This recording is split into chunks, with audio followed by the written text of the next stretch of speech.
Hello friends, எங்க channel பக்கம் thanks. இப்போ நம்ம என்ன பார்க்க போறோம்னா ஆட்டுக்கல் பாய் எப்படி செய்யலாம். வாங்க வீடியோக்குள்ள போலாம்.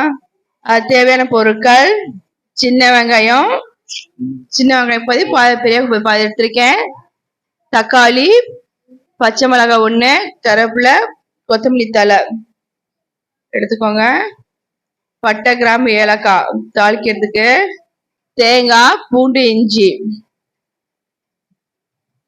ஆட்டுக்கு நல்லா கழுவிக்கோங்க. ஃபர்ஸ்ட் நல்லா தண்ணியில போட்டு நல்லா 2-3 தடவை கழுவி எடுத்துக்கோங்க, வாஷ் பண்ணிக்கோங்க. அப்புறம் நல்லா வாஷ் பண்ணதுக்கு அப்புறம் அதில் மிளகாத்தூள், மஞ்சத்தூள், உப்பு போட்டு கொஞ்சம் ஊற வச்சிருங்க.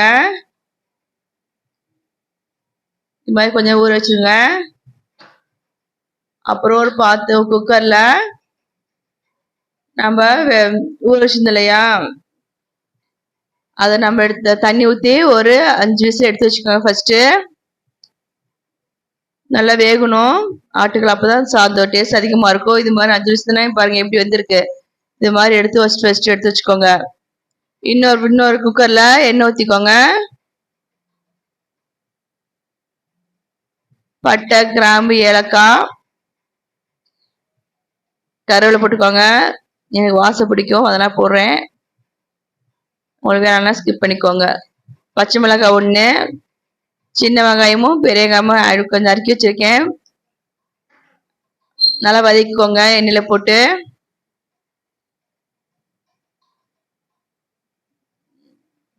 ஒரு மிக்ஸில தேங்காய், இஞ்சி, பூண்டு, தக்காளி, சோம்பு, ஜீரகம்,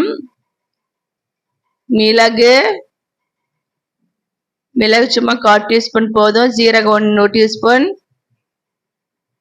சோம்பு 1 டீஸ்பூன் போட்டுக்கோங்க. நல்லா அரைச்சு இந்த மசாலா வெங்காயம் வதக்கோன்னே போட்டுருங்க. உங்களுக்கு அரைச்சி பிடிக்கலான்னு வதக்கிக்கோங்க. கொஞ்சம் போட்டு மூடி வச்சுருங்க. அது பச்சை வாசம் போய் எண்ணெய் பிரிஞ்சு வரணும்.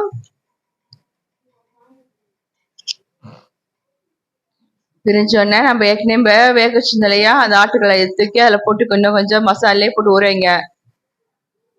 நான் தனியாக வேக வச்சிருக்கேன். இல்லை நீங்கள் தனியாக வேகாத மசாலே போட்டு வேகனாலும் வேக வச்சுக்கோங்க. நீங்கள் தனியாக வேக வைக்கணும், நான் மசாலா இதில் போட்டு போனாலும் டேரெக்டாகவே இதில் போட்டு நல்லா பச்சோட போகிற வரைக்கும் நல்லா வதக்கி ஒரு 8 விசில் சிம்லேயே வச்சிங்கன்னா நல்லாயிருக்கும். நான் டைம் இல்லைன்னா தனியாக வேக வச்சுருக்கேன், சீக்கிரம் வேலை முடிக்காக நான் தனியாக வேக வச்சுருக்கேன். இல்லை எனக்கு இதில் வேகனாலும் டேரெக்டாக இதில் போட்டு வேக வச்சுக்கலாம். கரம் மசாலா ஆட் பண்ணிக்கோங்க. மசாலா இந்த இதோட ஆட்டுக்கள் நல்லா சாரணும். அந்த ஆட்டுக்கல்ல சாரலாம் அந்த மசாலாக்குள்ள இறங்கி வரணும்.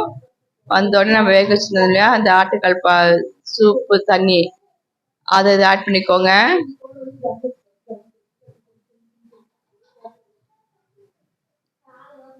இன்னும் கொஞ்சம் எல்லாம் தண்ணி ஊற்றி ஆட் பண்ணிக்கோங்க. தண்ணியாக நிறைய ஆட் பண்ண நம்ம ஆட்டுக்கல் பாய் தான் வைக்கிறோம், அதனால கூட ஆட் பண்ணிக்கோங்க. நான் 2 ஆட்டுக்கல் எடுத்திருக்கேன். இந்த அளவுக்கு குவான்டிட்டி ஒரு 2 எடுத்தீங்கன்னா நல்லா ஒரு 5 விசில் போட்டு சிம்ல வச்சிருங்க.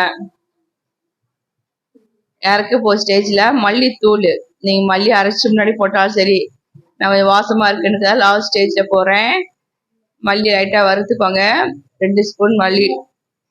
அப்புறம் 2 பூண்டு தட்டி இந்த மசாலா மல்லித்தோட போட்டுக்கோங்க. ஆட்டுக்கால் நல்லா கொதிச்சு பாயில வந்து பார்த்தீங்களா,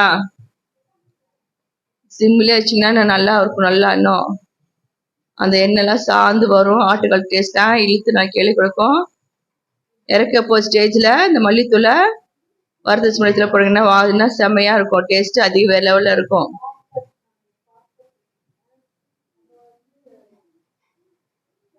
இது எல்லாத்துக்கும் சாப்பிடலாம், செம்மையாக இருக்கும். புரோட்டா கூட ஊற்றி சாப்பிடலாம், அந்த அளவுக்கு டேஸ்ட் அதிகமாக இருக்கும்.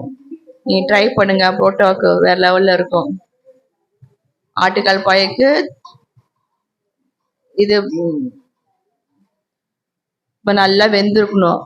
நல்லா வெந்தாதான் அந்த சாரெலாம் உள்ளே இறங்கணும், அப்போ தான் டேஸ்ட்டு வேறு லெவலில் இருக்கும். இது மாதிரி தனியாக பிரிஞ்சு கலந்து வரணும். அப்போ தான் டேஸ்ட்டு வேறு லெவலில் இருக்கும்.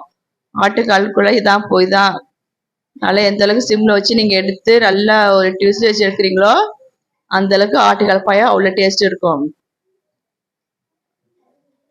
இடியாப்பத்துக்கு வேறு லெவலில் இருக்கும். இட்லி, தோசை, இடியாப்பம், பரோட்டா இதெல்லாம் வேறு லெவலில் இருக்கும். நீங்கள் சும்மா குடிக்கலாம் அந்த அளவுக்கு செம்ம டேஸ்ட்டாக இருக்கும். இது உடம்புக்கு ரொம்ப நல்லது. சின்ன பிள்ளைலேருந்து பெரியவங்க சாப்பிடலாம். சுவையான ஆட்டுக்கால் பாயா ரெடி. இது மாதிரி செஞ்சு பாருங்க. நான் சொன்ன மெத்தடில் அவ்வளோ டேஸ்ட் அவ்வளோ நல்லா இருக்கும். ட்ரை பண்ணுங்க. பிடிச்சதா லைக் பண்ணுங்க, ஷேர் பண்ணுங்க, கமெண்ட் பண்ணுங்க, மறக்காம சப்ஸ்கிரைப் பண்ணுங்க. இதை நீங்கள் விட்டீங்கன்னா இன்னும் நான் எண்ணெய் பிரிஞ்சு நல்லா வரும். அந்த அளவுக்கு இருக்கும். இது டேரக்டாக இப்போ சூடாக எடுத்திருக்கேன். இதை திரும்பி 10 நிமிஷம் மூடி வச்சிங்கனாவே இந்த கலர்ஸ் எல்லாம் பார்க்க அவ்வளோ அழகாக இருக்கும். நீங்கள் ட்ரை பண்ணுங்க. நல்லா சாப்பிடுங்க, நல்லதே சாப்பிடுங்க. சுவையான ஆட்டுக்கால் பாயா ரெடி. பிடிச்சதை லைக் பண்ணுங்க, ஷேர் பண்ணுங்க, கமெண்ட் பண்ணுங்க, மறக்காம சப்ஸ்கிரைப் பண்ணுங்க. தேங்க்ஸ் ஃபார் வாட்சிங்.